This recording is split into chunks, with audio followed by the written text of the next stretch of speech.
Today on the show, Radical Ones, just when you thought it was safe to go back to sleep, we conclude Nightmare on Elm Street Summer with the 2010 remake. Why are you screaming? I haven't even cut you yet. It's time to get radical. Krueger! Well, it ain't Dr. Seuss. Well, what are you reading that for? I'm into survival. You want to know who Fred Krueger was? This is it, Jennifer. Your big break in TV. Freddy's coming for you, radical ones.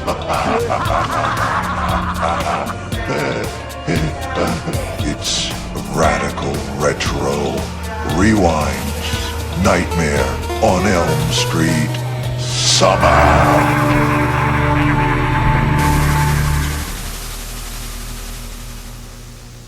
Welcome back, Radical Ones, to another episode of the Radical Retro Rewind podcast. As always, I am your host, Radical Ryan Hunter, here with our friend and special guest co-host, Cadu, back to the show. Hello, Cadu. Hey, Radical Ones, are you awake? I have my energy drink. I took some extra caffeine, so Freddy does not get us today in this 2010 remake. Everything we need to keep Freddy away. We have been doing, of course, A Nightmare on Elm Street all summer long, including September, because we're still extended into this month. I just wanted to ask Cadu, though, because this is the first time we're talking to him this summer. What is your history with A Nightmare on Elm Street? Did you enjoy the original ones? Did you find it with the remake? I know you just recently bought a book about the franchise. Yeah, I did. And I became a fan really later on because I grew up in the 90s. So my whole childhood was all about the 90s and the slashers. And then I came across, the classics. I was, discovering movies, and that's how I discovered A Nightmare on Elm Street, years later when I was in my late teens. I became like a fan after the remake because I watched the remake, I thought it was interesting, and then I started to watch the original ones. I love this because some people did watch the remake and come into contact with that first before the original movies.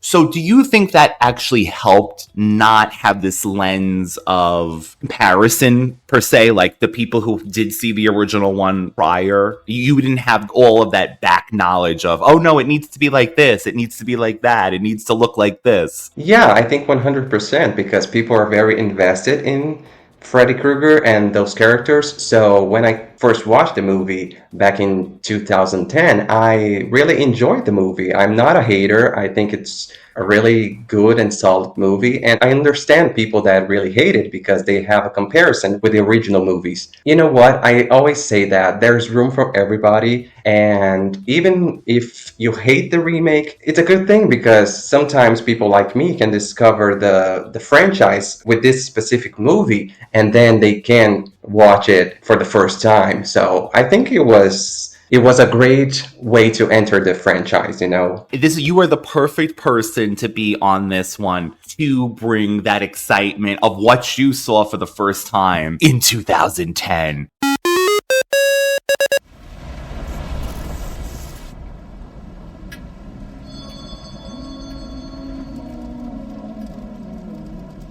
Hello? Anyone here? Hello?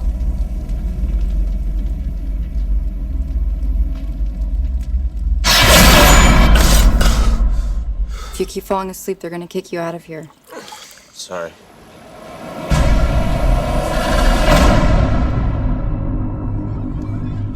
I had another nightmare last night. I can't tell what's real anymore. Is there anybody else out there that this is happening to? Every time that I dream, there's always this man. That's his mark, isn't it? Freddy. Oh my God, you've seen him too. Who are you? Remember me? It's me, it's It's you, it's Dean, Jesse, Chris. He's in all of our heads, Nancy. We gotta stop this. How? Don't fall asleep.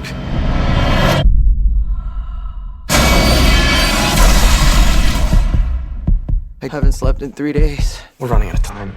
At the 70-hour mark, the insomniac will begin to experience micronaps. It means you're dreaming, but you don't know it. Even if you're awake.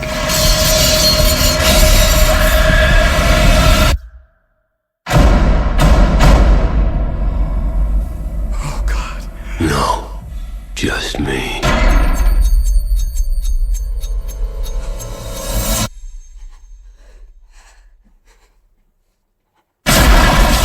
Stop! What does he want from us?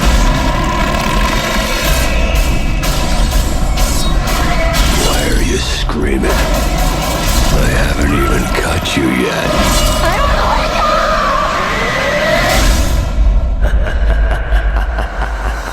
I'm gonna give you a little something that'll put you right to sleep.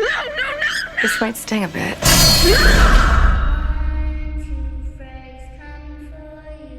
You know me, Radical Ones. I've been saying, oh no, the remake is coming up. The remake is coming up. I mean, I was excited to have Cadu on, of course, but I watched it one and done, 2010, never saw it again, didn't remember half of the movie. And can I say I was surprised that I enjoyed it as much as I did? Yeah, like I said, it's not a terrible movie. I think it's really well shot. I have to acknowledge the technical aspects of the movie. You know, the editing is really good. The score, like, you know, I love scores. It's really good. Score, yes. The actors are great. So I think, you know, it's unfair to compare with the original and said it's a terrible movie, because it's not. You know, you can argue that it's different, that some parts are better than others, and you can even compare the Freddys, but I don't think this is a terrible movie at all. And you know what, Cadu? I feel like if it wasn't a remake, people would really love this movie. If it wasn't tied to this legacy of these 8, 9, 10 films prior. I agree. Hi, Chris. Who are you? You look just as beautiful as ever. You have nothing to worry about. This won't hurt. One little bit. This one is described as teenagers Nancy, Quentin, Chris, Jesse, and Dean are all neighborhood friends who have been having the same dream of a horribly disfigured man who wears a tattered sweater and a glove made of knives. The man, Freddy Krueger, terrorizes them in their dreams. The only way to escape is to wake up. But when one of their numbers dies violently, the friends realize that what happens in their dream world is real, and the only way to stay alive is to stay awake. Okay, just by that, we do have some names from the original one that comes back, that being Nancy. The character of Quentin, I believe it's supposed to be the Johnny Depp character, but he's named differently. And this is so funny because off camera, Cadu and I were always talking, and we were talking about the movie. One person came up, Katie Cassidy, who I remember Cadu seeing for the first time in that Melrose Place remake on the CW that Ashley Simpson was on or something, the one season show. And I remember that. It didn't last too long. But I remember her being on this and going, I really like this actress. I remember when she did Supernatural, and I did like her as well. Supernatural, yes. And then I think she went on to The Flash, I believe. She became like a CW staple of an actress, it seems like. Yeah. So she plays the character Chris, like you were saying. We both had this similar take that I almost wish that Chris was the main character. Katie was very likable. She played it so realistic. And this is where my first complaint is when you take this Nancy, which is Mara, what's her name? Mara Rooney? Rooney Mara. Rooney Mara. Thank you, Cadu. you take that compared to the original Nancy with Heather Langenkamp, and it's like, and not that they needed to be the same. This one's more moodier. She seems like more like a emo kind of Nancy, but it's like night and day. And then when you get this character of Chris, she's so much more likable that the whole time you're like, no, don't die, please. Nancy. Hey, Chris. You can sit wherever you want. Actually, I'm just here to meet Dean. Oh, he's right over there. Thanks. Yeah, I had the same reaction because when I first watched the movie, I was like, I love this character. I want this to be the final girl. And we think she's gonna be because she's like in the first half of the movie. And then something, shifts and it starts to be about Nancy. So I completely agree. I think they did a great job introducing this character so that way we can love her and care about her. And then we can, mourn her in a way. It's these side characters. It's like when we did House of Wax and Paris, all these friends that you wish survived on. The Helen, I Know What You Did Last Summer. And like Cadu was saying, they're setting it up so much that she's investigating, she's going into her attic, finding photos. Like you're thinking like, oh yeah, she's the main character. But no, sorry for us. Hey, Mom. Where are all the photos of me from when I was younger? They're not here. Oh, who knows? They're probably packed away over the garage. Why? Because today at the funeral, I saw a photo of Dean and I when we were like 5, but it's funny. I don't remember knowing Dean before high school. Who can remember being 5 years old? Hey, why don't you pack those up? Dinner's almost ready. And when you mention Nancy, I think the original feature a much more campy version of the movie, and this one is, more sinister. So that way we have these moody characters. They're pretty much kind of depressed. Something that I like about this movie is that in the beginning we have like this creepy opening, which I love, with the actor's name and the song, and it puts you in the mood. Good. And then you have the introduction of the Dean character, and he's like super, depressed and sleep deprived. And we meet Freddy. I told you if you keep falling asleep, they're gonna kick you out of here. Sorry. Won't happen again, okay? Okay. And that's the first difference, because here Freddy is more sinister and more creepy, because Robert's version is also creepy, and you fear him, but he has a campiness to it. And this one doesn't. This one is really dead on creepy. I mean, the original Nightmare was he was more serious, of course, as the movies went on. But right off the bat, yes, Cadu, this is more serious, I guess if you could say more serious Freddy right off the bat, like you're saying. Matter of fact, there's one part that still haunts me. One of the characters gets killed off, and the whole thing where your brain is still alive for a little while to play. Yeah. Like, that gets me. Did you know that after the heart stops beating, the brain keeps functioning for well over 7 minutes? We got 6 more minutes to play.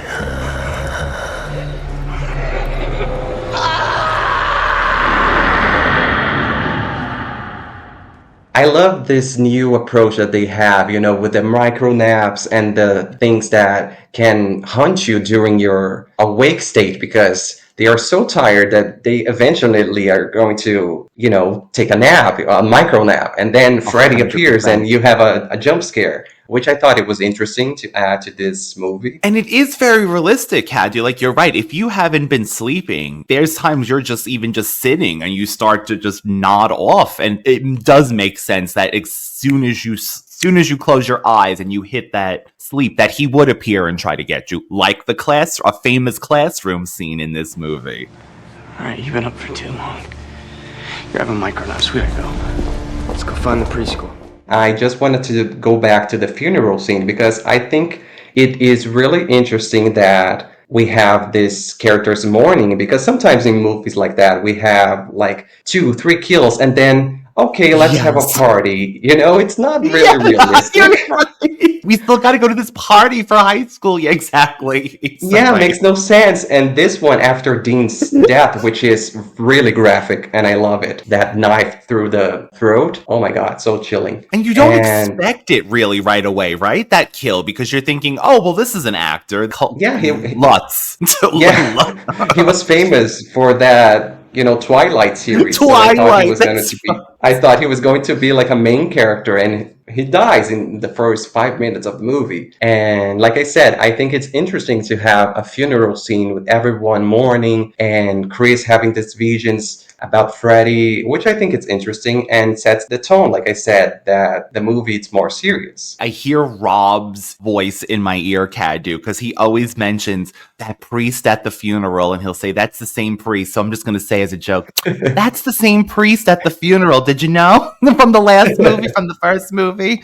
Today we are gathered and united for the tragic loss of a young man with so much life ahead of him. Let us pray.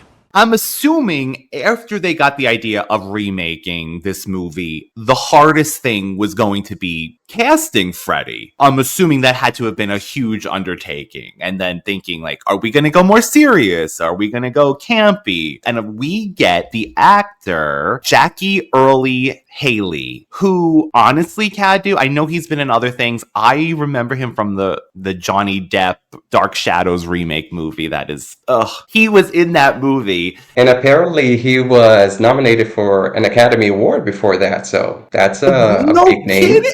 I gotta say, I don't dislike him as Freddy in this. I think for any actor who took this role over, I think was gonna have a hard road ahead of them. People were gonna compare. Honestly, I think he's one of the better things about this movie because he is creepy. He is creepy. The one bad thing I will say is that I don't like the mask because for some reason they added CGI elements to it. Yes. And sometimes his mouth can even move. So Yeah. I don't really like it that way, but his performance and I will say this. I like when they show Freddy, through the shadows or something more creepy like that because it is more chilling. But when he is like full on your face and we can see the mask and we can see the CGI, that, threw me off. When you said he can barely open his mouth, I'm thinking of someone who had plastic surgery recently and they're so tight. It's so true. Yeah, and he looked like he couldn't speak. And I understand the approach. They wanted to make him more like a burn victim, but yes. I thought they did not terrible, but they did a bad choice about adding the CGI, Too much of the CGI added. I totally agree because if you're going to spend hours, and it did say he spends about 2 to 3 hours in the makeup chair, then you're going to add the CGI and then almost hide it. Like you're saying, it does take away from it. And I watched some behind the scenes footage and the prosthetics really great, the special effects, practical effects, and then they added the CGI.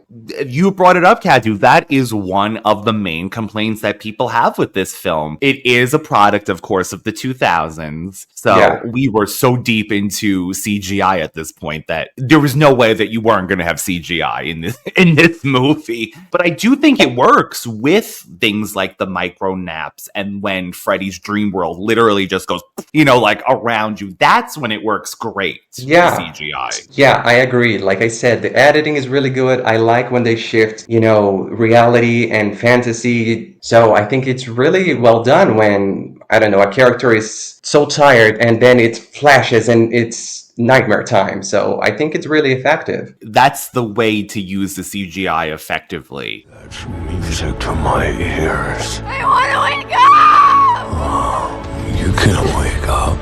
I had to keep you awake long enough. So when you finally slept, you'd never wake up again. I don't know if this is true, Cadu, but get this. So Jackie Earle auditioned for the first A Nightmare on Elm Street in 1984. And his friend, Johnny Depp, tagged along. This is them saying it, radical ones, because you know how I feel about Johnny Depp. He was so handsome, they asked him to audition, eventually giving him, not Haley, a part in the film. The truth? Haley told Movies Online, it's possible that I auditioned for Nightmare on Elm Street and I don't remember. It's also possible that I could have just been sitting next to Johnny in the waiting room. So Who knows? But Wow. I like I that had no story if idea. it's true, right? That's really Yeah, interesting. me too. So the other thing, which I found really fascinating, so Wes Craven, having signed the sequel franchise rights away when he made A Nightmare on Elm Street after that to get financed, he had no involvement in the remake, and he was not aware it was being remade or even in production, or they teased that it was a movie sequel rather than a remake, so they didn't have to pay him more money. Oh. To use his story as, you know, as the focal part to remake. So they teased it was a sequel for a little while with him, but it is what it is. And then in 2009... Hollywood being Hollywood, you know? I always remember that Halle Berry story, you know, with X-Men 3. Radical Ones, if you don't know, Halle Berry was given a script where it said it opens on Storm, Africa, saving children in Africa. And she's like, yes, okay, I'm going to sign on to this. Storm is going to be the leader, yada, yada, yada. She signed on and they threw the script in the trash because it was fake. So that's what Just Cadu to have her on the movie. Hello? Hi, it's Nancy. Hey. Should I call you if I needed to talk? Yeah. Chris is dead. Other characters in this movie, as we mentioned, was Quentin. This actor I've seen in a few other things, Cadu, in the 2000s. People seem to really like his performance as Quentin in this movie. And he became quite a screen king, you know? After that, he did a lot of horror movies and people think he's really great and he has a lot of fans. So yeah, I can totally see that. Also, another actor in this movie, Thomas Dekker. He plays Jesse Braun. This is Nancy's friend and Chris's ex, who is a nod to Rod in the original films. They just changed the name. I know this actor, Cadu, from Sarah Connor Chronicles, the Terminator show on Fox that lasted like a season. I loved this show. I don't know. It got canceled, but I watched it. I remember this actor from the remake of Village of the Damned, 1995. He was that little kid, and I was so impressed with that actor early on. And then he became a grown-up and did A Nightmare on Elm Street remake, so that's how I knew him. He is so handsome. If you follow him on Instagram, oh my goodness. Oh my goodness. And speaking of Thomas, we actually have a surprise for you, Radical Ones. He was kind enough to send a message to us, so please enjoy. Hello, Radical Ones. This is Thomas Dekker, and today we are talking about A Nightmare on Elm Street 2010. I played Jesse Braun in this movie. We shot it in the summer of 2009 in beautiful Chicago, Illinois. We stayed in the city. We shot mostly in the suburbs.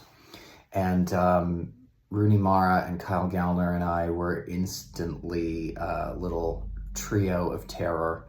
And when I think back on making the movie, I think about my time with them offset just as much as I do shooting it.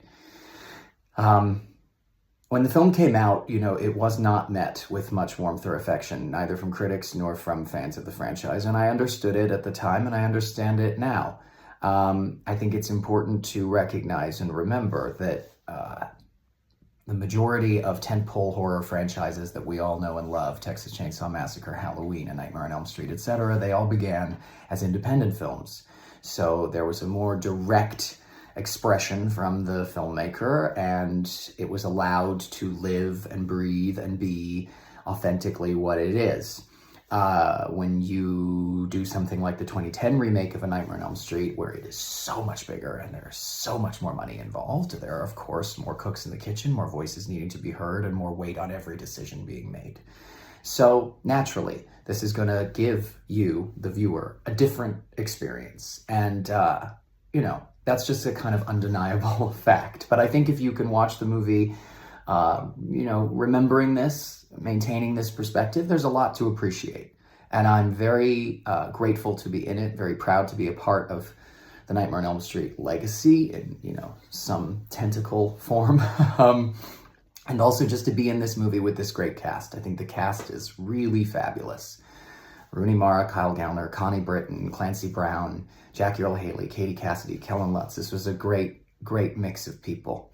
And, you know, I think it's aged well. I think it looks beautiful. I was just at a Halloween summer party the other day, and was a bunch of kids and they were playing it. So it does live on, I suppose. And that includes this moment right now. So if you have seen the film, great. If you haven't, go in with an open mind, and I hope you enjoy it. All right. Thanks so much for keeping the nightmare going.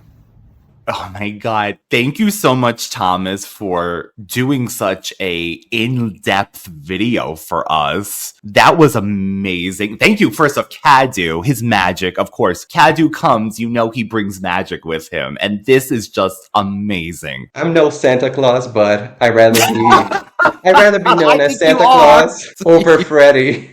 I love what he's saying, Cadu, in this message, that now the film is getting new generations of fans. People who are just discovering it now. Yeah, like I said, I think it's really great that people are embracing the movie now and not comparing too much to the original. And Thomas was really kind with his message. So thank you so much for taking the time. You are a great actor. You are beautiful. And thank you so much. Beautiful, taking the time to do that. I mean, thank you so much. He's also a musician with multiple albums and EPs released, so that's something to check out. And like you said, he was the love interest to Katie's character, and I thought they were going to be the final couple, and then after Dean's death, they are the two ones to go. Alternative universe where these two are the final couple, and I'm sorry, Nancy, because I love you in the other ones, but Nancy, girl, you have to go. You have to go. And you know why we like Chris so much? Have you checked her car? Yes! Oh my God. Thank you so much for bringing that up.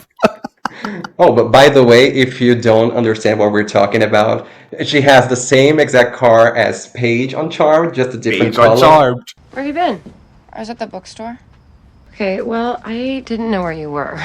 And I just feel like with everything that's been happening with your friends. Hey, Mom. Do I have some sort of connection with Chris, Dean, and Jesse? Or Quentin?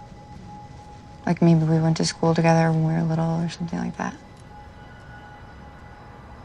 Not that I can recall. Do we ever know a guy named Freddy? The rumor is, Cadu, and I guess it's not even rumors, that Rooney Mara, not Mara Rooney, she almost quit acting after this movie because of how much she hated doing it. And I'm sorry, but it seems like it bled through on screen a little because she looks miserable. I mean, I guess it works for the character and what she's going through, but she is miserable in this movie. Of course, we don't know what happened during production, but I hate when actors do that. You know, the same thing with Jared Leto when years after making Urban Legend, he's like, oh, I don't even remember doing that movie. At least, you know, Rooney Mara admitted that she did it, but she's like, oh, I didn't have a great experience, so I almost quit acting with this movie. But it was the movie that got her, you know, the leading role. Exactly. So she and Jackie both signed up for multiple films. His contract was for 3 films total, while hers were for 2. The movie did well enough financially to start plans for the sequel, though the negative critical reception caused the production company to move away from doing any more. I'm sure she was thrilled that she didn't have to come back for another one. Some fans have speculated it's because she kind of, again, like Cadu said, we don't know what happened to her on the set. I don't know if it was the director, what was happening, but if it is because it's a horror movie and you do feel like you're too good for that, that's sad. If that's the reason, we don't know. And it's so unfortunate that we didn't have like a sequel or anything because I really enjoyed this movie. In fact, I have a weird connection with it because in my last year of college, this was around 2010, my friend and I did a project similar to a podcast about the rules used in horror movies. And the remake of A Nightmare on Elm Street had just come out in theaters. So we dubbed one of the scenes and I was Freddy and my friend was Chris and we had a blast. It was so hilarious. See, you always were creative, Cadu. So I had my Freddy moment. And did you play him like that? I'm gonna send you a clip. Yes. Okay. Não precisa ter medo. Isso só vai doer pouquinho. did you notice that Chris is killed wearing the jersey with the 10 on it that, of course, Johnny Depp wears in the original, but also our Rose McGowan does in Scream. She wears the 10. By the way, we're recording this on Rose McGowan's birthday, so happy birthday, Rose. Happy birthday, Rose. That's another little homage, which is, I like that. They switched it up. Again, they gave it to Chris instead of the Johnny Depp character, which would be Quentin. Also really cool, just a little behind this more things. The Elm Street home that they used in this film was filmed on an actual Elm Street in Illinois. So that's kind of cool. I like that, like, real worlds bleeding into the art kind of thing. Little Nancy. All grown up. You're just a nightmare. That's right. No one can prove I was ever here. Who are you? You don't remember. You must. You're my number one. You're my little Nancy. I set an alarm. Yes, you did. In your dream. Now we have to talk about something really heavy that some fans liked, some fans didn't. That is, the backstory to Freddy. Because in the original one, it's only suggested that he might have done something or not, and the parents killed him, and that's why he wants revenge. And in this version, we have a final answer that Freddy was in fact a child molester. He was a predator, and he took advantage of these kids, and he's so creepy. And I think this is actually so bold of the movie. I really enjoyed, taking the risk to say, okay, this character is a bad character, because in the original, he might have done it or not, but it's not, confirmed. And here it's like not only confirmed, but we actually see the evidence. This dress was always one of my favorites. Do you remember it, Nancy? Of course you do. You remember everything now, don't you? Your memories are what fuels me. No, please don't. Your mouth says no, but your body says yes. Don't turn away. Look at me! Look what you did to me. The other thing that comes up with fans, but what do you feel about that opportunity where they could have said that Freddy actually was innocent and he was killed? Almost would have been like a real big twist to say that in a way. Yeah, I think for a second it was interesting when Quentin is saying like, oh my god, you killed an innocent man, he did nothing wrong. And then we discovered that he actually is guilty and is, a pervert and deserved to die. But I think it was bold because if he was innocent, I think the movie would have taken that, the Maleficent, Oh my god, like, that's so perfect example. This was a good character turned bad because, he was killed and he had nothing to do with it. And I think it was bold to say, oh no, he was a pedophile. And again, part of the 2000s in a way, you could say like, well, guess what? Yeah, this is dark, or this is what happened. And it's the same guys that did, the remake of Texas Chainsaw Massacre, that it's really 2000s. So which was so good. Did you enjoy that as well? I really loved that one. Yeah, I really did. I have to watch it again because it's been years, but I thought it was one of the creepiest movies I've ever saw. Jessica Biel having her moment. I need to rewatch that again too. I remember loving that movie and being disappointed with the sequel though. But yes, that's so right. This was Platinum Dooms. They also did the Friday the 13th remake, I want to say. Yeah, as well. Yes, all in the same, decade. Man, we really lived through a time. the remakes of the 2000s, which all pretty much hit. I enjoyed the Friday the 13th remake. The Texas Chainsaw, like we just said, was really good. And this one is changing my opinion. It's crazy how many years later this is, 2010 to now. I think if you watch this as, you know, a more sinister movie, you will enjoy it. Because if you compare it to the original, of course, this is not even, you know, in the same realm. But I think I think it's a product of its time. You know, the 2000s, they were really invested in doing more gritty, more serious stuff. Like we mentioned, the Texas Chainsaw Massacre, Friday the 13th, the House of Wax. And I thought they did a great job, like I said, with the technical aspects. The score is really chilling. I think it's genius that they used the theme throughout the movie. And so good. So I have more good things to say about this movie than bad. It's some of these, like Thomas said, it is getting reevaluated, and people are.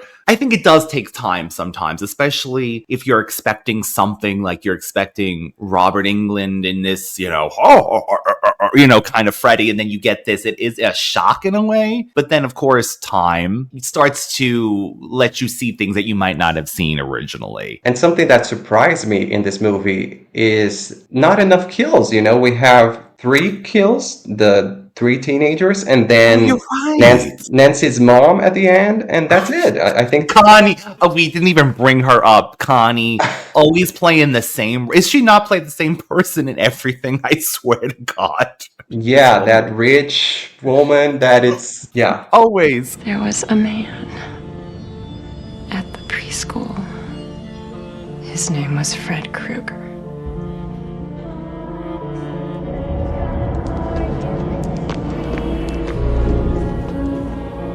He was a gardener.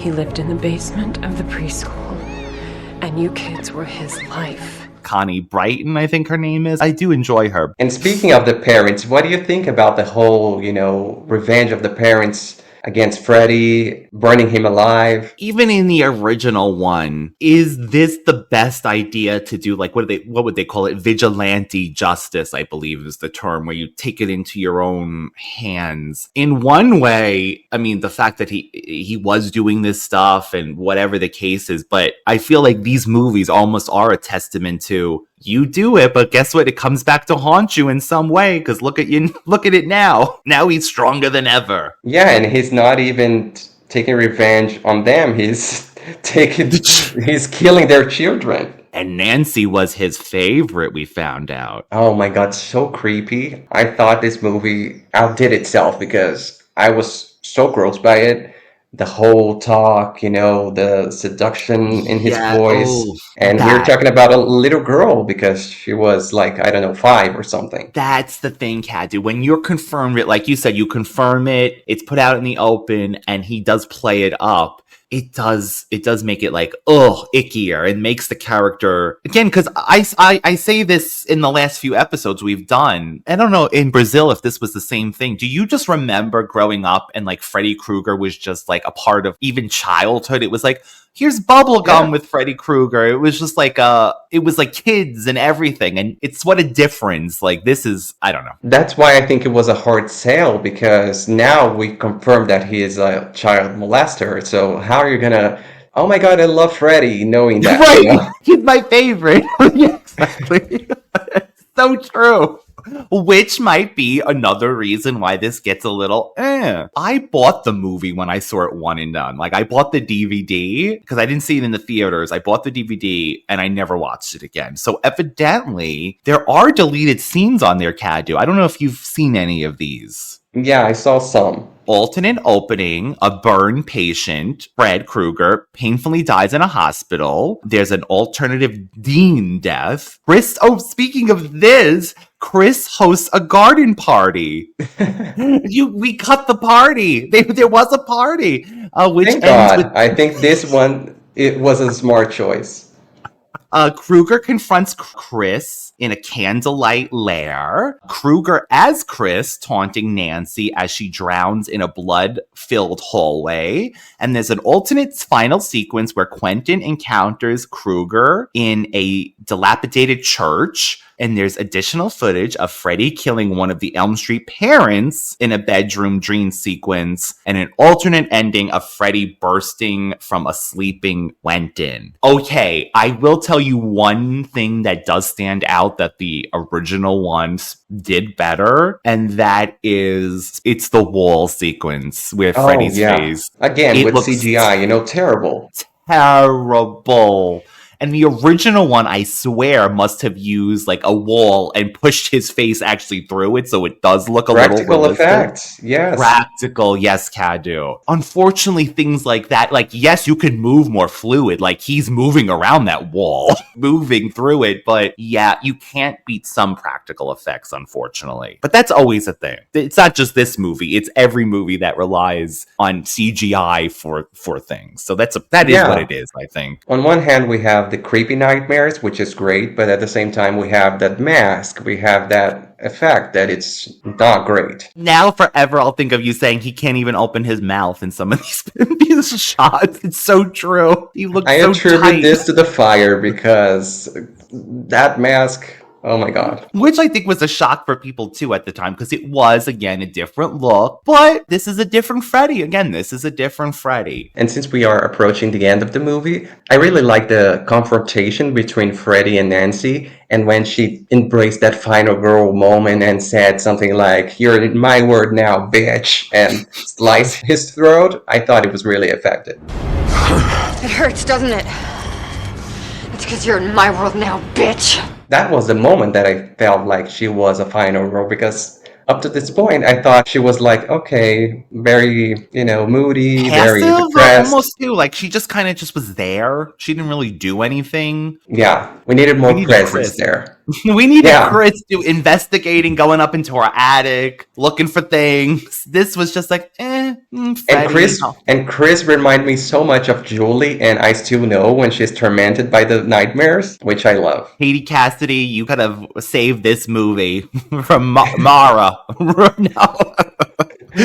This is our final Freddy episode of the summer. We have one more coming in October with Mannequin, which will finish our season. But Robert Englund's last appearance as Freddy Krueger came in a Halloween episode of the sitcom The Goldbergs, which I loved, that took place in the 80s. That was his final time back in the makeup. So as of now, that was Robert's final appearance. And in 2010 was, of course, the final Freddy Krueger official thing we've got. Do you see, Cadu, this coming back again in some way in the future? I wish, because everything is coming back, and I think we have definitely room for more Freddy. And if Robert wants to come back, he's gonna be celebrated as Freddy once again. Right. And if not, we have to, find some new actor to play Freddy, but I think there's always room because we love those kind of movies. So yeah, for sure. Would you be open to Jackie coming back as Freddy? I don't know if he would after all the criticism he went through, but would you be open to him coming back in something? I would, but I think fans wouldn't, so...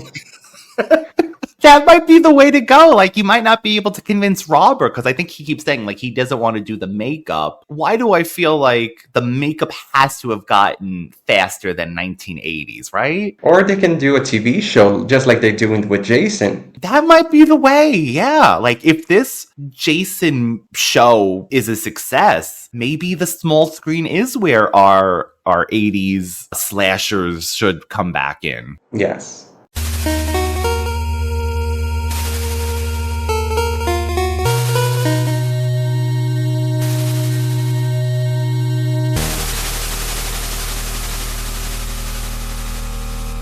Last week, David and Rob gave their rankings of the movies.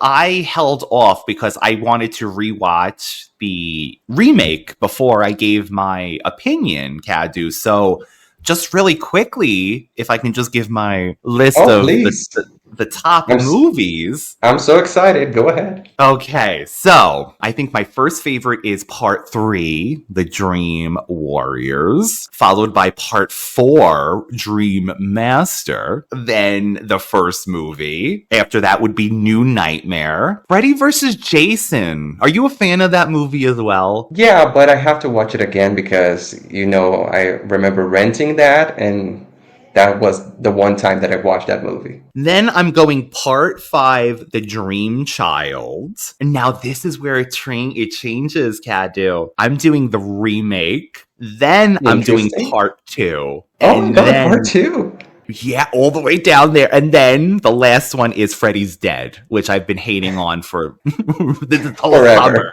So, yeah, exactly, forever. So the remake is actually not the worst for me. So I'm happy in a way. I'm happy that I got something out of it this time. And I applaud your list. I think it's really good. Thank you so much, my dear friend. So with that, Radical Ones, another episode of Radical Retro Rewind is down. Cadu, when you're not hanging out over here, where can the lovely people find you at? You can follow me on Instagram, Cadu Luongo. His links will be in the description box below, as well as the Radical Retro Rewind podcast, one word, on Instagram, TikTok, YouTube, and beyond. Cadu, this has been an amazing conversation. Again, I'm so glad having someone who was a fan of this take. It was perfect to have you on and show there's another side to these movies. Another generation that, and like Thomas, again, thank you so much, Thomas, for that video that you sent. Again, a generation of people that are finding this film. And I'm so happy for that. Oh, thank you so much for having me. And please stay awake. And stay radical. Dreaming my life away. I need you so that I could die. I love you so. And that is why whenever